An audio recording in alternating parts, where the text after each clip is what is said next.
વડોદરા મહાનગરપાલિકાની ચૂંટણીને હવે ગણતરીના દિવસો બાકી રહ્યા છે, ત્યારે રાજકીય માહોલ ગરમાયો છે. વિવિધ પક્ષો સાથે અપક્ષ ઉમેદવારો પણ મત વિસ્તારમાં જનસંપર્ક વધારવા માટે મેદાનમાં ઉતર્યા છે. આજના દિવસે વોર્ડ નંબર 14ના અપક્ષ ઉમેદવાર રાજચંદ્રકાંત દર્વેએ પોતાના મત વિસ્તારમાં ડોર ટુ ડોર જનસંપર્ક ફેરણી યોજી હતી.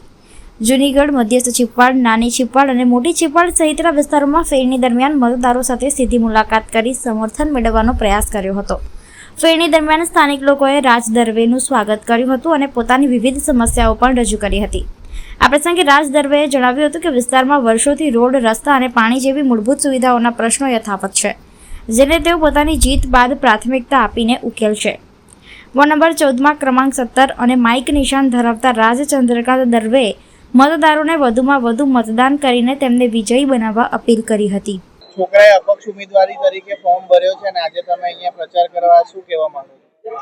અમે જે ફોર્મ ભર્યું છે કે આપણા વિસ્તારના જે કામો જે કંઈક બાકી હોય, કંઈક અટકાયેલા હોય, જે રોડ, રસ્તા, પાણીની કંઈક સમસ્યા હોય તો આપણે એને આગળ પહેલ કરી શકીએ અને આપણે જો આપણા વિસ્તારના બધા મદદથી એને આગળ લાવશો છોકરાને તો આપણે જે કંઈ સમસ્યા હોય એનો હલ આપણે વહેલાથી અને સિમ્પલથી કાઢી લે. આ કયો વિસ્તાર છે અને આજે કેવો પ્રતિસાદ મળી રહ્યો છે તમને?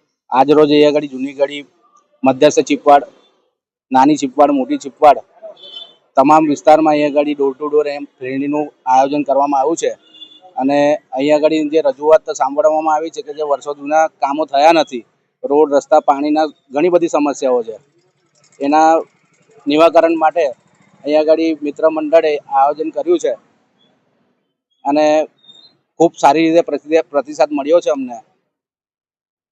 ભાજપનું ગઢ કહેવાય છે, શું લાગે છે તમને? ભાજપનું ગઢ હોવા છતાં પણ અહીંયા આગળ કામો તો થયા જ નથી. જે સમસ્યા છે, જનતાની જે સમસ્યાઓ, અહીંયા આગળ નાગરિકો જે હેરાન પરેશાન થઈ રહ્યા છે એની સમસ્યાને લઈને અહીંયા આગળ અમે અપક્ષ રીતે ઊભા રહ્યા છે અને એમની સમસ્યાને હલ કેવી રીતે કાઢીશું એનો આગળનો અમારો ધ્યેય છે.